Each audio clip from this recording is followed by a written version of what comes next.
que el instrumento que Dios nos dio, que fue precisamente la voz. Y todos juntos estábamos cantando sin electricidad. Hermano, gracias a Dios por eso, gloria a Dios por eso. El día de hoy estamos teniendo esta serie de predicaciones en la primera carta de Pablo a los Corintios. Y el día de hoy, mis hermanos, veremos una iglesia de cabeza. Una iglesia de cabeza. Si entendemos el término de cabeza, ¿verdad? Es una iglesia que está al revés. Vamos a utilizar estos términos porque también el apóstol Pablo los va a utilizar el día de hoy.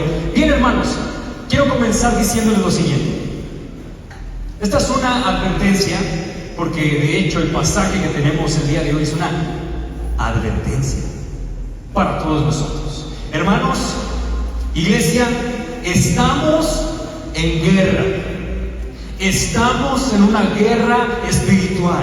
Estamos en una guerra contra nuestro pecado. Estamos en guerra contra las huestes del infierno, contra la tentación, contra Satanás, contra nuestro propio pecado que nos va a querer llevar a hacer precisamente lo contrario de lo que Dios nos demanda, de lo contrario de lo que Dios nos pide. Hermanos, el Señor Jesucristo no nos prometió calma y tranquilidad, sino persecución, incomodidad y sufrimiento.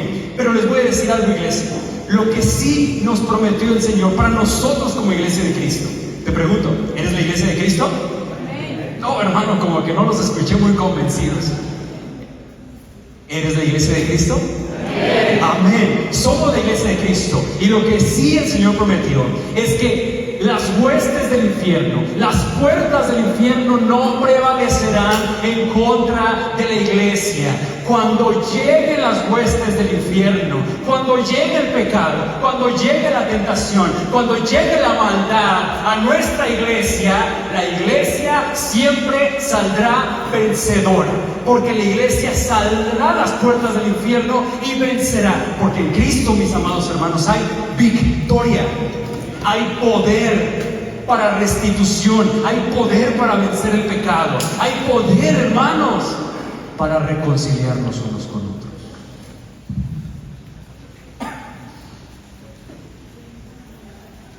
Siempre la iglesia saldrá vencedora. Ustedes han visto, mis hermanos, que en Corintio, los corintios, ¿cómo estaban, hermanos? Estaban divididos.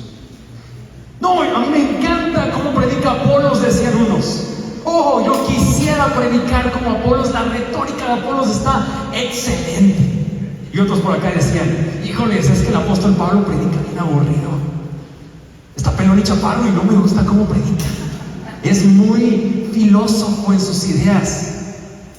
Y otros por acá decían, oh, es que el apóstol Pedro, híjoles, me encanta el apóstol Pedro. Y en la iglesia había divisiones, unos con otros. La iglesia de Corintios, mis hermanos, no era una iglesia grande, era una iglesia de más o menos 50 a 80 personas que se reunían en una casa y que tenían toda clase de divisiones. Había unos que se sentían más que otros. Había unos que veían a otros cristianos por el hombro, por encima del hombro. Se creían más que otros. Algunos decían, es que nosotros hemos estudiado más y nosotros podemos comer carne sacrificada a los ídolos sin ningún inconveniente, sin ningún problema. Porque, como tú nos has enseñado, Pablo, y como nosotros lo hemos visto en la filosofía griega,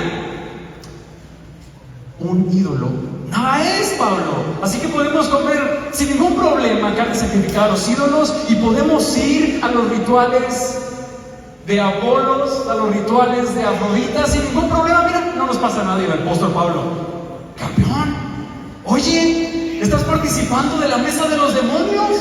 ¿Cómo te atreves a hacer eso? Sí puedes comer carne sacrificada a los ídolos cuando vas allá al mercadito y pides tu carnecita, no pasa nada. Puedes hacer tu bistec de carne sacrificada a los ídolos, está más barata. Mira, ni preguntes, no pasa nada.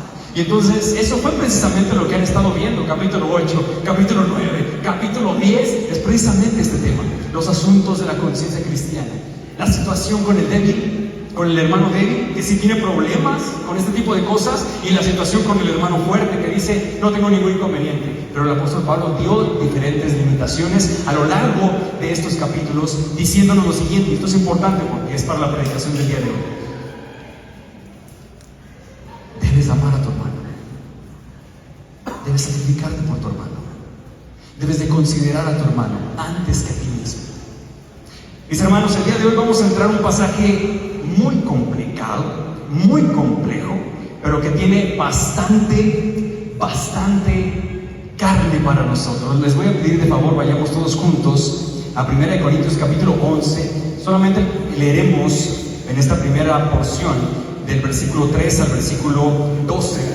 Y ahí, mientras lo encuentran, hermanos, tengo que hablarles el contexto cultural de la ciudad romana. Hermanos, hay que empaparnos un poquito esto porque es importante. Usted debe conocer que en la sociedad romana había estándares de pudor y de modestia. De pudor y de modestia. Sobre todo respecto a la feminidad. Si tú caminabas por las calles de Roma en aquellos tiempos, tú ibas a encontrar que una gran cantidad de mujeres iba a llevar un velo. No un velo como una cofa, no, era un velo largo, como en estas imágenes en las que caracterizan a la Virgen María.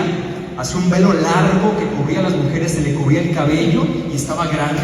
Tú ibas a ver en la sociedad romana, si ibas caminando, a muchas mujeres con este velo. Y hermanos, esto era un símbolo de honor. Era un símbolo de alta estima. Es como cuando un casado, a ver cuántos estamos aquí casados, hermanos, levanten la mano.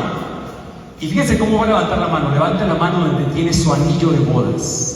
Sí lo trae, ¿verdad, hermanos? Ahí donde tiene su anillo de bodas. Es eso. Es un gran honor portar nuestro anillo de bodas. De igual forma para una mujer romana. Ella iba a traer un velo en la parte de arriba.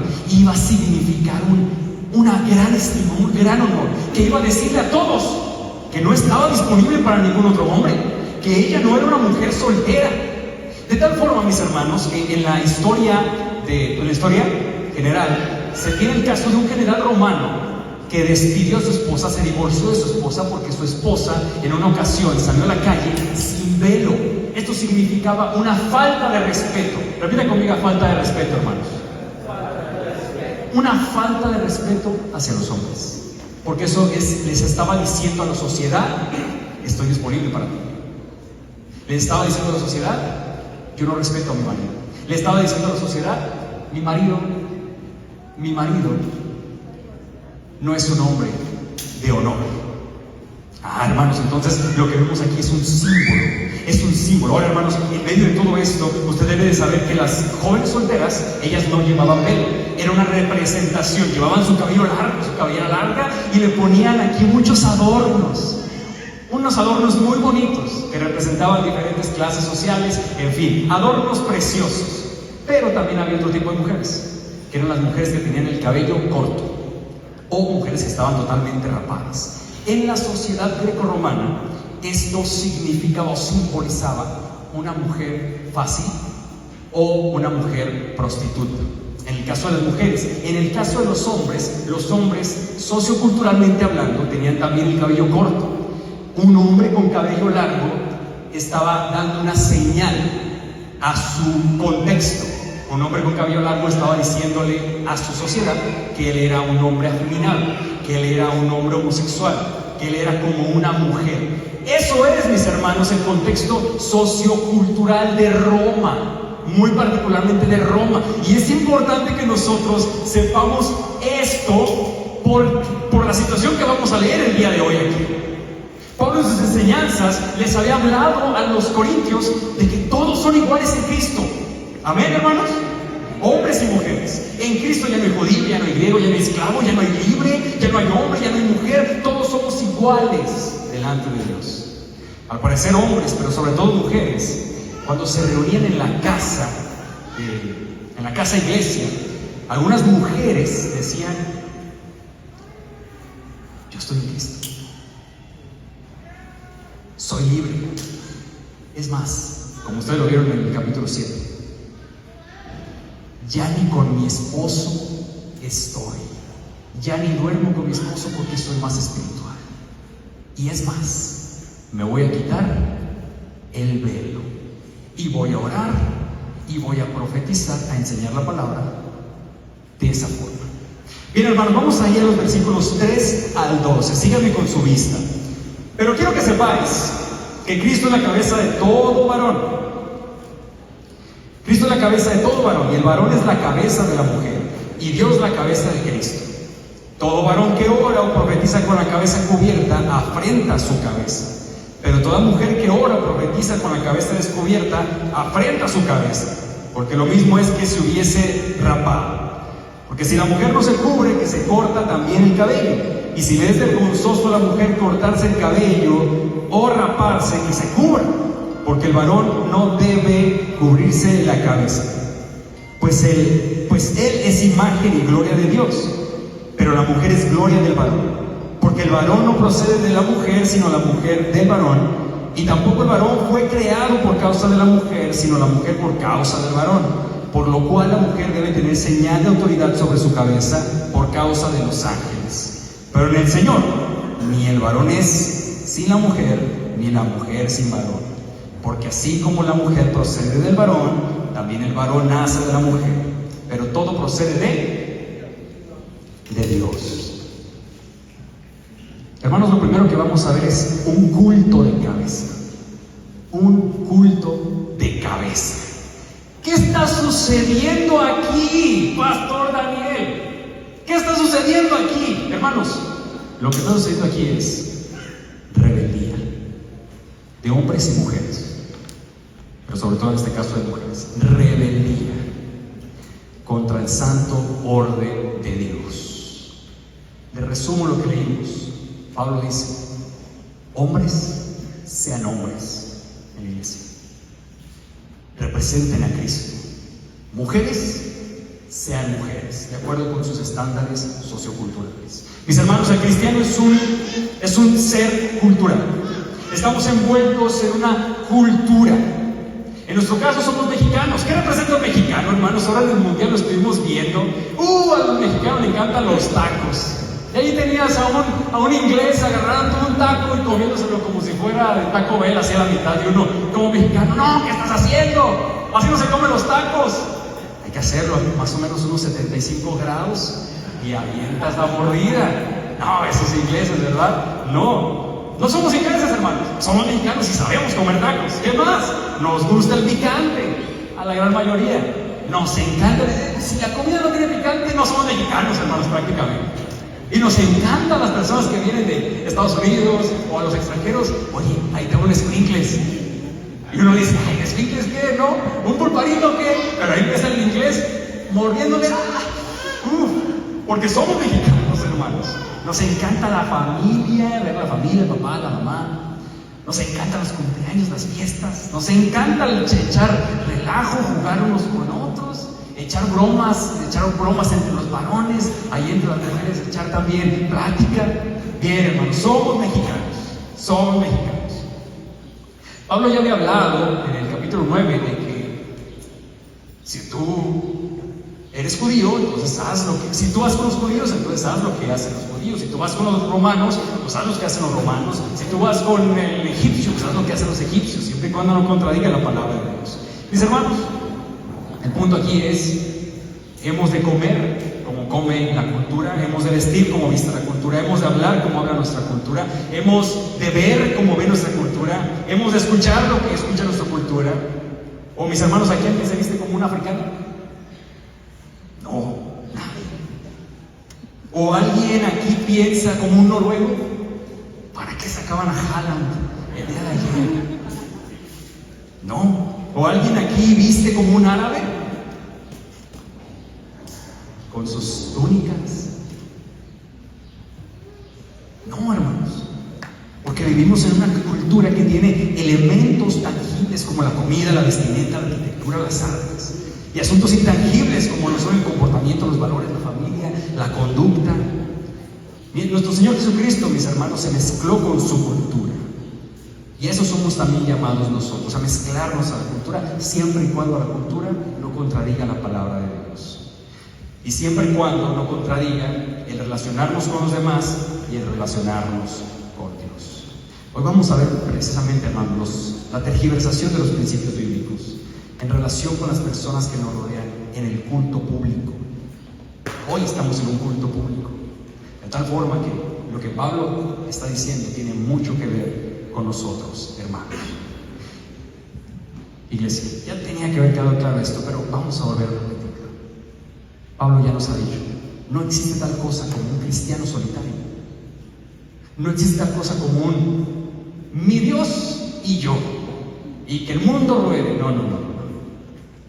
Dios, nuestra iglesia y al final nosotros. Dios, nuestra iglesia y al final nosotros. Dios considerando a los demás, a los que están en nuestra iglesia y al final nosotros. Pareciera que este pasaje son hombres contra mujeres, pero no es así, hermanos. El pasaje nos habla de considerar. Repita conmigo, considerar. De considerar a los demás. Dice el pasaje, Cristo es la cabeza del hombre. Todo varón ha de decir lo siguiente: toda decisión que yo vaya a tomar, así sea joven, así esté casado, así ya tenga 60, 80 años, toda decisión que yo vaya a tomar, debo de considerar cómo va a dejar parado a Cristo. ¿Cómo voy a tomar mi decisión y pensar, ¿va a afectar al testimonio cristiano esto que voy a tomar? ¿La decisión que voy a tomar? Tuvieron que haber hablado de los asuntos de conciencia. Usted tenía que haberse preguntado, ok, el alcohol en la palabra del Señor no es pecado, pero uno se debe de preguntar, si yo tomo alcohol en una fiesta, ¿cómo va a afectar esto al testimonio cristiano? En un contexto particular, ¿cómo va a afectar esto al testimonio cristiano? ¿Lo va a avanzar o va a hacer que retroceda? Y el apóstol Pablo está diciendo, varones, cada vez que vayan a tomar una decisión, consideren cómo va a quedar parado Cristo. El hombre, Cristo es cabeza del hombre, pero el hombre también es cabeza de la mujer. Y esto es lo que el apóstol Pablo está atacando de forma primordial en la mayoría de los versículos. Una mujer casada, este pasaje es más a una mujer casada, ha de preguntarse, toda decisión que yo tome, debo de considerar si afecta culturalmente a Dios, si estoy afectando a mi esposo. De forma más resumida, toda decisión que yo tome, debo de considerar si está afectando a mi esposo. En cuanto al testimonio de Cristo. Y vienen los ejemplos culturales. ¿Qué pasa si un hombre ora y enseña la palabra con la cabeza tapada? Y usted dice, pastor, ¿cómo? ¿Qué tiene que ver la cabeza tapada? Hermanos, lo que pasa es que en la antigua sociedad grecorromana, cuando un hombre estaba ofreciendo sacrificios a los dioses paganos, se cubría la cabeza. Y entonces el apóstol Pablo dice, ¿cómo está afectando esto al testimonio del poder, de la gloria de Cristo y del Evangelio? Pablo está diciendo, varones, en su culto público están haciendo ver a Cristo, están haciendo ver a Dios como cualquier otro Dios grecorromano, débil, inerte, falso. Se afecta a sí mismo y afecta culturalmente al testimonio de Cristo, porque lo asocian a un Dios falso. ¿Qué pasa si una mujer ora o enseña la palabra sin velo? Se afecta a ella misma y afecta culturalmente a su esposo. Lo avergüenza. Hermanos jóvenes que están aquí, esto evidentemente también tiene aplicación para ustedes. Hay forma de que tú puedas avergonzar a tus padres también en el culto público y puedas afectar el testimonio de Cristo con tus padres cuando estás avergonzándolos. Ahora uno se pregunta, ¿por qué una mujer cristiana se quitaría el velo cuando en su cultura era de enorme honor? Es como si se quitara el anillo, hermanos. Es como si se quitara el anillo cuando está en la iglesia. ¿Qué pensarían, hermanos, ustedes de mí si yo, fíjense, si yo de repente estoy saludando a hermanos y de repente veo que viene una hermana y me quito el anillo y usted me está viendo y empiezo a hablar con la hermana? Dios le bendiga, hermana. Y usted me está viendo así como de, ¿qué pensaría, hermano, de entrada? ¿Por qué se quitó el anillo? Y después usted viene y me dice, oiga, hermano, pues miren, es una observación, pero usted se acercó a una hermana, y cuando se acercó a esa hermana se quitó el anillo. ¿Qué pasó? Y después yo le digo, hermano, lo que pasa es que si ella me ve con un anillo, es un impedimento para evangelizarla. ¿Qué diría usted? Caray, no, esa no se la compra a nadie. Yo no se la compro. Hermanos, es lo mismo que está sucediendo aquí. Las mujeres estaban diciendo, yo me quito el velo para poder ser como los varones. Yo me quito el velo para poder adorar a Dios. No importa lo que los demás piensen, yo me lo voy a quitar. Es como si la mujer estuviera diciendo, ahora que soy creyente no estoy atada a mi esposo, necesito ser más espiritual, así que ya no uso velo. Ahora que soy creyente y mi ciudadanía está en los cielos, no estoy atada a la cultura, entonces no es necesario usar velo. Ahora que soy creyente, todos somos iguales en Cristo Jesús. Digo, Pablo, no hay hombre ni mujer, no hay esclavo ni libre. Me quito el velo igual con mi marido. Claro que son iguales, claro que sí. No vamos a hablar en contra de eso.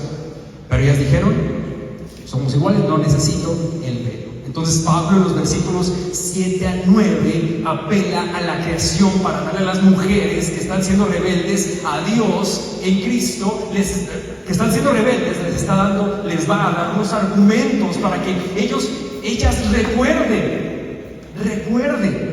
que no deben de hacer eso, porque en la cultura van a afectar el testimonio cristiano.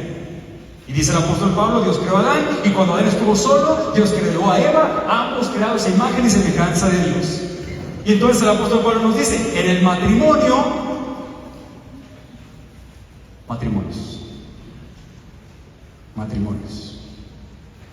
cuidado cómo se están tratando, cuidado cómo se están hablando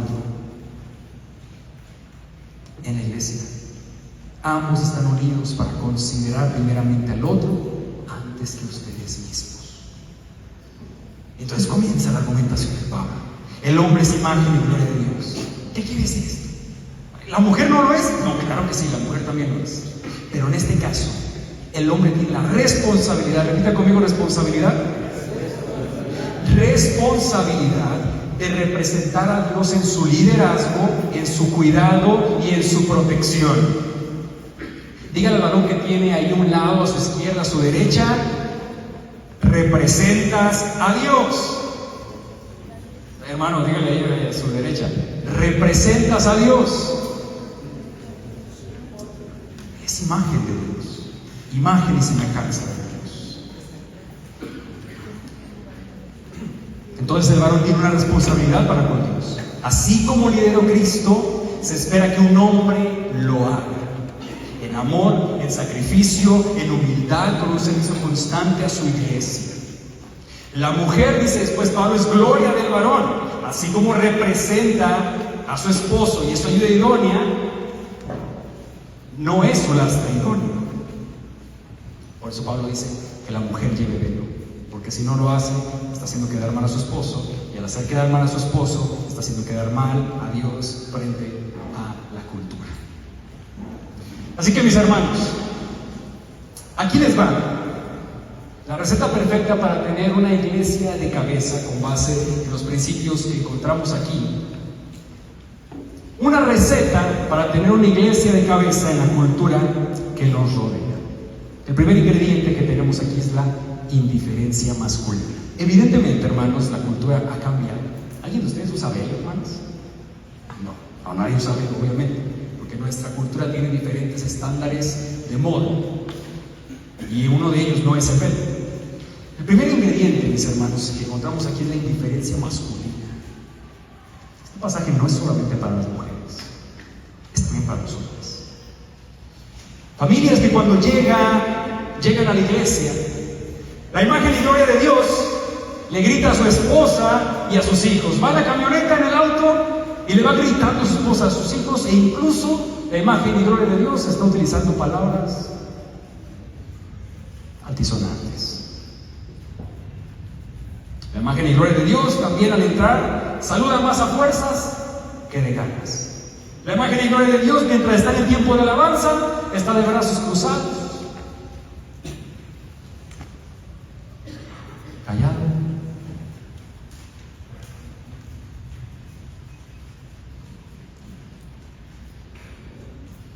Cuando está Está la predicación, la imagen y gloria de Dios. En la cabeza está pensando, ¿por qué sacaron a Quiñones el domingo? Si lo hubieran dejado, chance se hubiera podido hacer una buena jugada en mi terror. ¿Cómo se le ocurrió? Pensando, ¿cómo puede ser posible que Argentina siga avanzando? Ya los hubieran sacado mejor desde antes. O en el celular, o pensando en el trabajo, o pensando en partidos. Hermanos, eso no es la iglesia de Cristo. Eso no hace la imagen y gloria de Dios en la comunidad.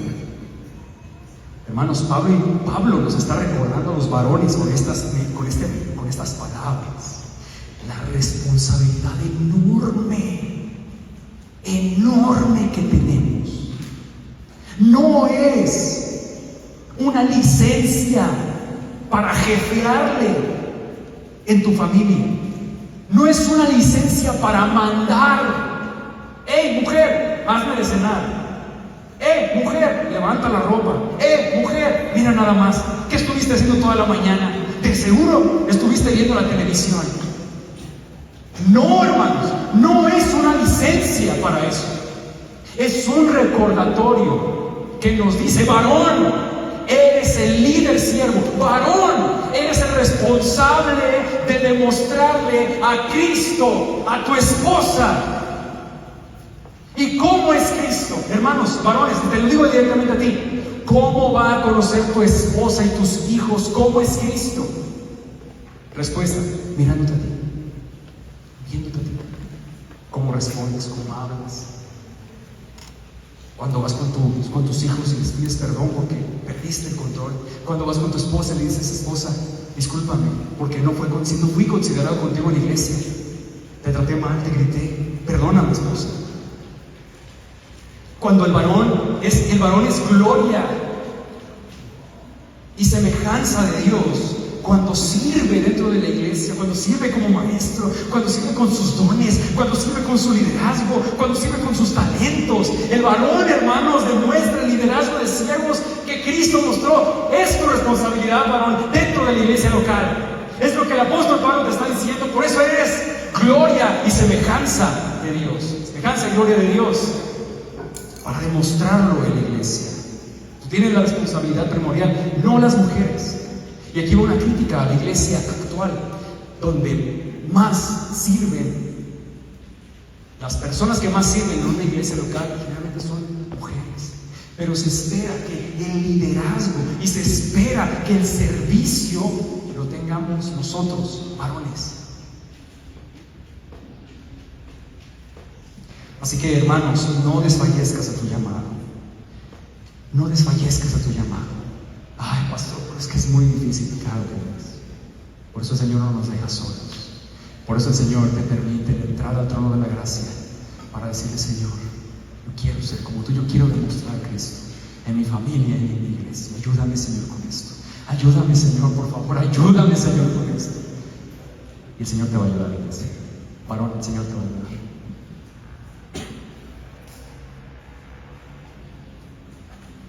Varones, cuiden cómo le hablan a su esposa cuando están en la iglesia. Varones, cuiden cómo le hablan a sus hijos cuando están en la iglesia, sobre todo frente a sus demás amiguitos, o a sus demás compañeros, o a otros adolescentes. No los avergüencen frente a otros adolescentes. Es una gran falta para ellos. Varones, demuestren la gloria de Cristo, demuestren que Dios puede cambiar los corazones, demuestren que Dios, sí, el Señor puede ayudarles a vencer la ira, y que ustedes puedan dar testimonio: el Señor me ayudó a vencer la ira, y a vencer la lujuria, y a vencer frente a mi pecado. El Señor sigue transformando corazones, hermanos, que tú puedas dar testimonio de esto. Varones, demostremos a Cristo. Mujeres, ahora vamos con ustedes. Creo que ya saben por dónde va el primer ingrediente para una iglesia de cabeza. Primero hablamos a los hombres. Vas a tener una iglesia de cabeza si no reflejas la semejanza, la imagen y la gloria de Cristo. Mujeres, el primer ingrediente para tener una iglesia de cabeza, sí, hermanas, va a ser la inmodestia respecto a tu cultura. culturas varían, hermanos, hermanas. Varían. No es la misma cultura la que tenemos aquí en Guadalajara que la que tenemos en Uruapan. No es la misma cultura de vestimenta la que tenemos en Guadalajara que la que tenemos en Vallarta, por ejemplo, o en lugares costeros. No es la misma vestimenta la que tenemos en México que la que tienen en Canadá o que la que tienen en África. Les voy a contar una historia rápidamente. Una misionera llegó a un grupo de tribus africanas y mientras estaba allí se dio cuenta que las mujeres en aquella tribu africana no tenían nada que les cubriera del torso al hombro, no había nada que les cubriera.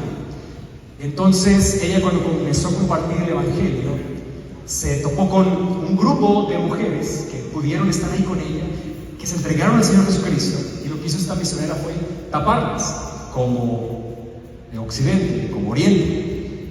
Y entonces, de repente las empezó a ver tristes, a las mujeres que había tapado. Y ella les preguntó: ¿por qué están tristes? Ya son libres en Cristo, ya tienen la salvación del Señor. Y estas mujeres le dijeron: lo que pasa es que en nuestra cultura el tener tapada esta parte representa a una prostituta, representa a una mujer fácil. Las mujeres de nuestra cultura no llevan nada porque es honorable, es de alto honor. Y entonces la misionera se dio cuenta de lo que había hecho y quitó lo que ella había impuesto previamente.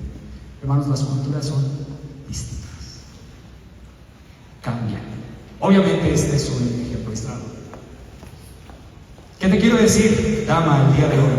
Sí, el Señor te ha dado libertad, pero la libertad no es una licencia para mi modestia. Pero mientras estaba estudiando me di cuenta que por 3 siglos, hermano, 300 años, los padres de la iglesia escribieron cartas y fueron enfáticos con el velo en la iglesia. Las mujeres debían de llevar velo en la iglesia. Incluso padres de la iglesia como Tertuliano dijeron que hasta las jóvenes deberían de llevar velo en la iglesia, en un aspecto de modestia, o sea, deben de vestir modestamente. Los primeros 300 años de la iglesia, imagínense, hermanos. ¿Qué te quiero decir el día de hoy, mujer cristiana que estás aquí? No busques llamar la atención a tu cuerpo utilizando prendas reveladoras. Sí, hermanos, sí, hermanas, un varón está concentrado en su servicio al Señor, pero hermanas, son cristianas, y si son casadas, se espera que con modestia sea su vestimenta.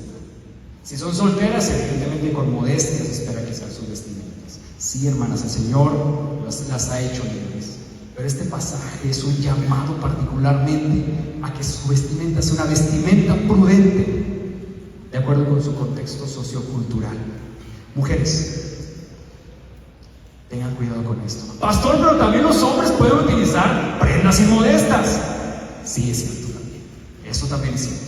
En el culto, de repente pantalones más pegados, de repente situaciones que dejan ver más allá por el físico de los varones. Ok, entiendo eso también. Yo lo entiendo. El punto aquí que el apóstol Pablo está diciendo es modestia. Mujeres, no solamente la modestia. No deshonren a sus esposos en público. Cuando están en la iglesia, no lo ridiculicen ante otros. Miren, hermanos, para un varón es incómodo que estamos en una mesa, en un grupo pequeño, estamos platicando en un círculo, y es incómodo escuchar que otras esposas se quejan en público de sus esposos. Ah, es que mi esposo no lava los trastes. Ah, es que mi esposo no hace bien las cosas, siempre hace todo mal. Ah, es que mi esposo siempre está pensando en el futuro. Ah, es que mi esposo no sirve como el otro hermano. Es que el otro hermano, mira nada más, desde las 6 de la mañana está en la iglesia. Mi esposo apenas se puede levantar. Mira al otro hermano que llega temprano. No, ¿cuándo? Para que mi esposo haga lo que hace el otro esposo. Y el esposo, todos en el círculo, la esposa hablando eso, y el esposo de esa mujer que está diciendo eso, rojo como jitomate. Rojo. Tenso, molesto. Una parte diciendo: rayos, ya nos exhibiste. Si saben de memes, ¿verdad, hermanos? esposo rojo como jitomate, escuchando como su esposa le dice público. Hermanos, ya sabemos qué piensa el Señor de esto. Porque, ¿qué sucede cuando viene una persona de visita y ve estos ingredientes dentro de una iglesia? De repente la gloria y la imagen de Dios lo saluda malhumorado. Otra imagen y gloria de Dios le está diciendo a su esposa: así te va a ir en la casa, vas a ver. Y la visita escuchando. La hermana que está cantando en la parte de enfrente traía un vestido, una prenda reveladora. Y como cereza del pastel, escucha que otra mujer le dice a su esposo: es que siempre haces todo mal. Entonces la persona que está visitando va a decir: hijo, es que jamás me voy a parar aquí. Esta es una iglesia de cabeza. Y una iglesia de cabeza es una iglesia que ha olvidado la abnegación por amor a la unidad. Iglesia, no fuimos llamados al caos, fuimos llamados a reflejar el orden del cielo aquí en la tierra. Así que vivamos conforme a nuestra vocación. Pero esto no solamente es para los más grandes, esto también es para los jóvenes y adolescentes. Les voy a contar una historia rápida para ustedes, jóvenes y adolescentes. Había un joven en la secundaria, en la preparatoria, estuvo al mismo tiempo conmigo estudiando. Híjoles, ese joven tenía una boquita interesante, hablaba en doble sentido. Cuando estaba con hombres, cuando estaba con una bolita de hombres, hablaba sobre las chavas más guapas de la iglesia, de la escuela, hablaba con los demás hombres, y luego se iba con las mujeres y hablaba sobre los chavos más guapos de la iglesia. Hablaba en doble sentido, decía malas palabras, hablaba con temas sexuales,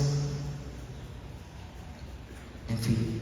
Yo fui testigo en más de una ocasión cuando había eventos intereclesiásticos, que cuando se lo encontraban jóvenes que nos habían invitado de la preparatoria, o sea, unos chavitos invitaban a sus amigos a esos eventos, y los amigos lo veían a él y se acercaban: ¿cómo estás?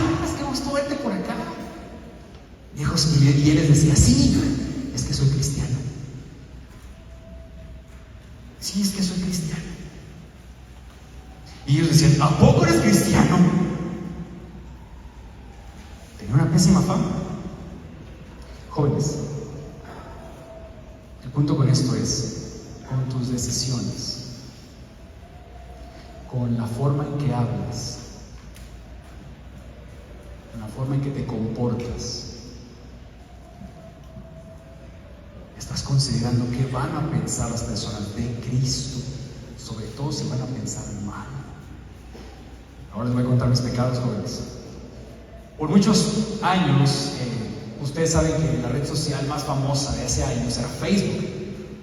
Ya los jóvenes ya generalmente no usan Facebook, pero en aquellos tiempos era Facebook. Pues en mis adolescencias yo seguía una cantidad grande de artistas, de las películas, de las personas que hacen, de las mujeres que hacen música, en fin. Ya cuando estaba en el ministerio y comenzaron a aparecer las historias, y ustedes saben lo que es una historia, no les tengo que explicar, de repente me aparecían fotografías de las mujeres que yo seguía.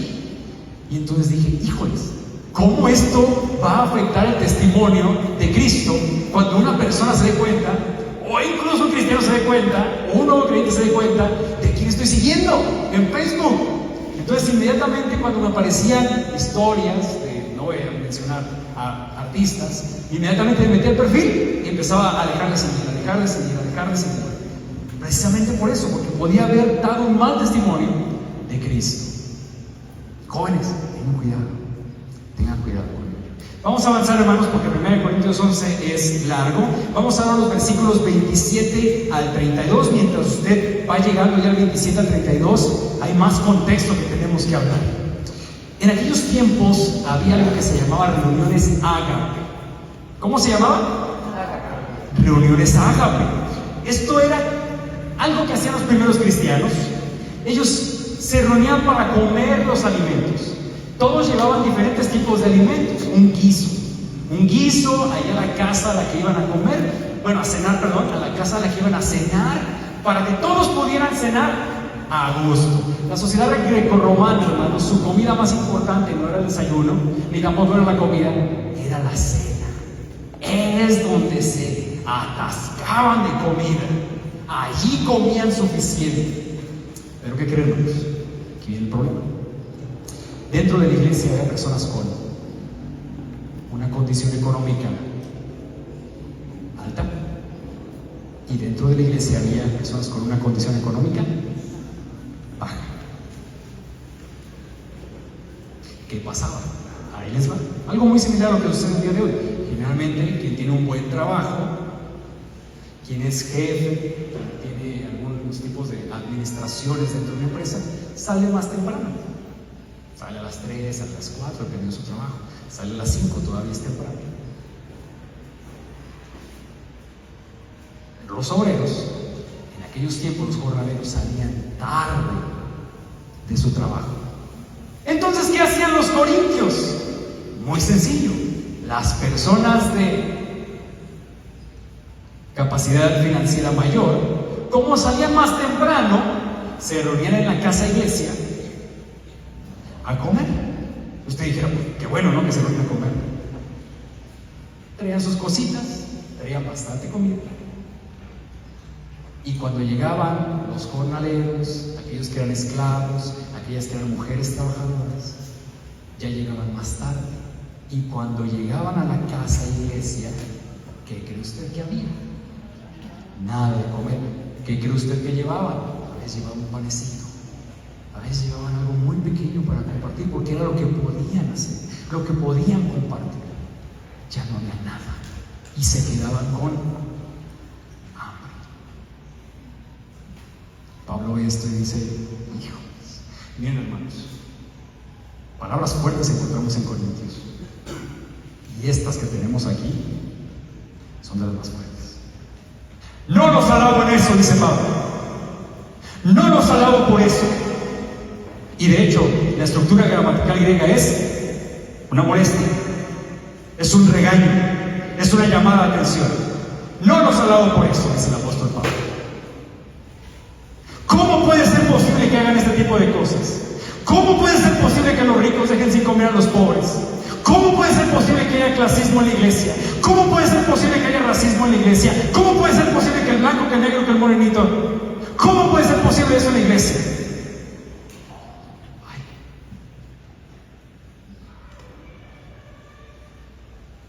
Eso no es la cena del Señor. Por eso Pablo en los versículos anteriores explica lo que es la cena del Señor.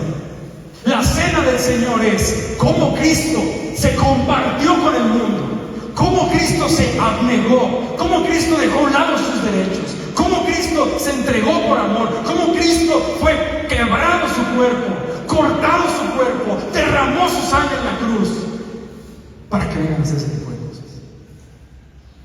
Y hermanos, en cambio, como Pablo estaba hablando, estaba enojado, molesto.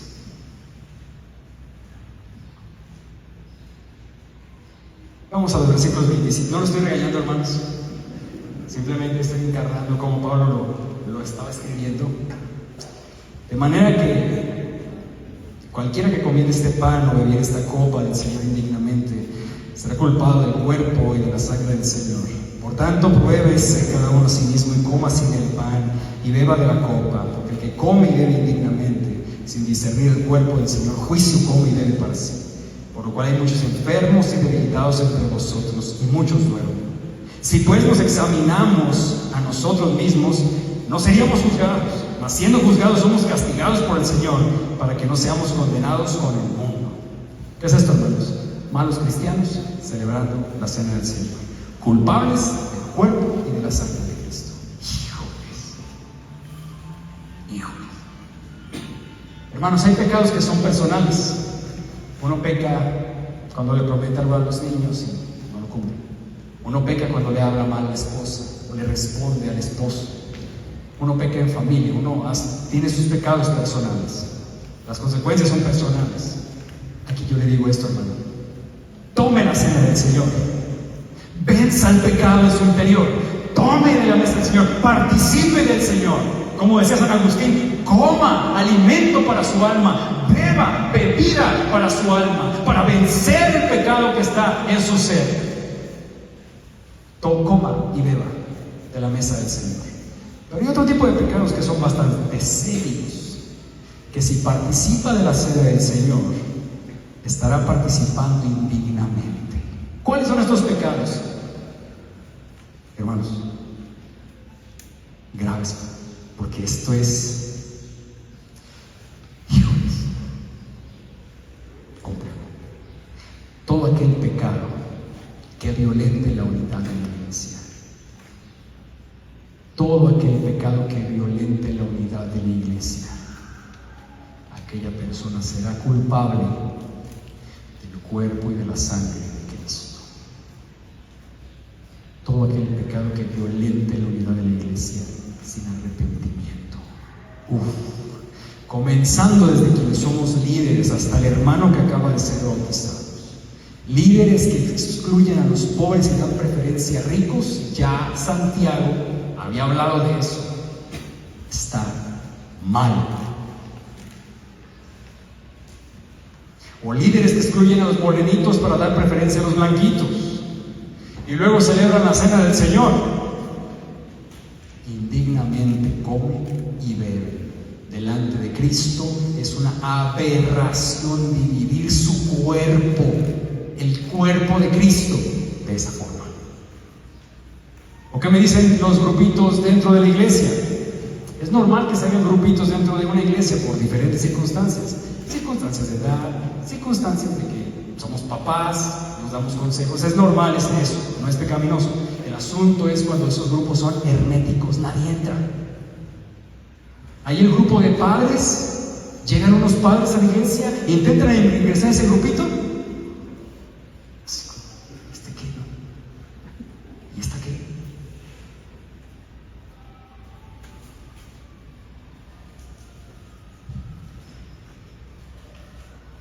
Delante de Dios aberrante. Divide la unidad de la iglesia. ¿O qué me dicen de las calumnias? Diablos, hablar información que no es verdad respecto de otro hermano. Ese es el chismecito malo, hermanos. Hablar mentira de otros hermanos. Decir que un hermano dijo algo cuando no dijo eso. Tergiversar las palabras que alguien dijo sin intención de herir para herir. Quejarse frente a otros de la iglesia, criticar. En fin, hermanos, se peca contra Cristo con esas actitudes. Son pecados que afectan la unidad de la iglesia. Por eso Pablo habla de discernir el pan y la copa. ¿Qué quiere decir esto? Cristo nos ha unido. Cristo nos ha hecho un solo pueblo. Cristo nos ha dado una nueva vida. Cristo fue humilde al entregarse por nosotros y se entregó por amor sin merecerlo. ¿Y quiénes somos nosotros entonces para no amar? ¿Quiénes somos nosotros entonces para no perdonar? ¿Quiénes somos para no aceptar a otros? ¿Quiénes somos para creernos más que otros? ¿Quiénes somos para ser arrogantes en contra de nuestros hermanos? ¿Quiénes somos para burlarnos de otro? Si nuestro Cristo no lo hizo, nosotros tampoco, porque vamos a afectar la unidad de nuestra iglesia. Pablo dice, con esta actitud que están teniendo corintios, con esta actitud que están haciendo los ricos frente a los pobres, juicio de Dios están comiendo y bebiendo. Y vienen las palabras que deberían dejarnos helados a todos. Versículo 30. Por lo cual hay muchos enfermos y debilitados entre vosotros, y muchos, un eufemismo de morir, y muchos duermen, se murieron. ¿Qué? Sí, hermanos, la actitud divisiva llevó a la muerte a algunos, a otros a la enfermedad y a otros a estar débiles. Todo esto como una advertencia de que a todos le podemos ver la cara, pero de Dios nadie se burla. Así que el apóstol Pablo nos dice, examínense. Van a recibir la disciplina del Señor. Examínense o van a recibir la disciplina del Señor. Aquí la disciplina del Señor, de hecho sí lo notan, no es la condenación eterna. Es de hecho la salvación. El Señor te va a recoger, así como al incestuoso de 1 Corintios 5. No, ya mejor te llevo, porque más vale la preservación de tu alma y la muerte de tu carne. Igual aquí con los del Señor, ¿eres salvo? Mejor te llevo. Mejor te enfermo, mejor te debilito, para que te des cuenta que estás actuando mal, que estás obrando mal.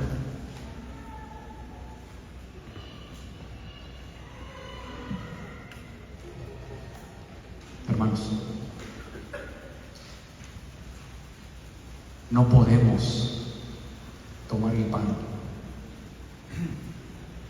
y con la otra mano acuchillar a nuestro hermano por la espalda. Hermanas, no podemos tomar la copa y acuchillar a otra hermana por la espalda. Para Dios eso es aberrante.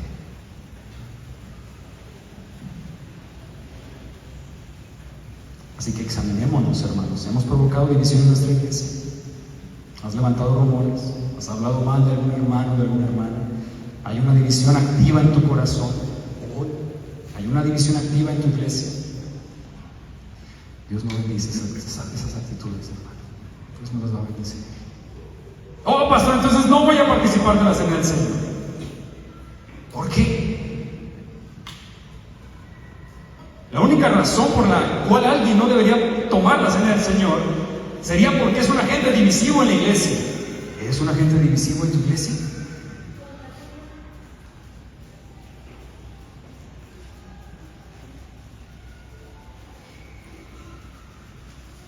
¿Eres un agente de división constante en tu iglesia? Entonces no tomes la cena del Señor. Pero ojo aquí, hermanos. El apóstol Pablo no está llamando a que no tomen o no participen de la cena del Señor. El apóstol Pablo está diciéndole a los ricos, ricos. De hecho lo va a decir después, esperen a los pobres. Espérense todos. Pongan una hora especial y coman todos juntos. No hagan esa división que ustedes están haciendo en la iglesia. Y lo mismo les digo a ustedes, hermanos. Participen de la cena del Señor. Y si hay división dentro de su corazón, venzan. Ay, pastor, es que debería de ver al líder. Ay, pastor, es que debería de ver a la hermana. Ay, pastor, es que debería de escuchar a otro hermano. Venzan, hermanos. ¿O acaso Cristo está muerto, iglesia? Es que no puedo, pastor. Hermano, ¿acaso Cristo está muerto? No. ¿Acaso Cristo se quedó en una tumba? No. ¿Acaso Cristo se quedó en una cruz? No. ¿Acaso Cristo, mis hermanos, se quedó en la ignominia? No. ¿Y en la vergüenza? No. ¿Qué pasó con Cristo? Resucitó, hermanos, con poder, para que ese poder que resucitó a Cristo de la cruz, a Cristo de entre los muertos, llegue a tu vida. Para vencer el pecado, para vencer la división, para vencer, iglesia, para reconciliarte con tu hermano. ¿Cómo reconciliarte con esa? ¿Cómo reconciliarte con aquel? Para reconciliarte con tu hermano, para amar a tu hermano, para hacer a un lado tus derechos, para buscar el beneficio de tu iglesia, para buscar el amor de Cristo que Él te entregó por ti, hermano, con el cual te amó, para evitar la división en la iglesia local. Porque, hermanos, no quiero que se sientan regañados. Yo no sé nada de la iglesia, y doy gracias a Dios por eso. Pero es lo que Pablo está diciéndoles a los corintios. Y quiero decirles esto: hay gracia de parte del Señor para sanar divisiones, hay gracia para perdonar, hay gracia para restaurar. Amén. Hay gracia para pedir perdón. Amén. Es de cristianos pedir perdón, es de hombres pedir perdón, es de mujeres cristianas pedir perdón.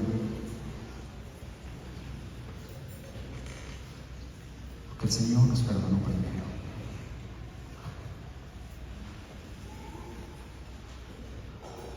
Cuando llegamos y hemos pecado, y llegamos con Cristo, ¿qué es lo que escuchamos, hermanos? Es que fuiste muy mal hijo. Es que lo que estaba haciendo estuvo muy mal. No, hermanos. Cuando llegamos con Cristo a pedir perdón, Él nos dice: hijo,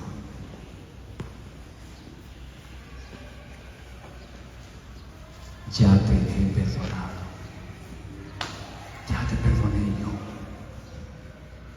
De igual forma nosotros, hermanos, perdonar a nuestros hermanos, los que nos ofenden, por amor a tu iglesia local, que no vale la pena las divisiones, iglesia. Nunca van a valer la pena.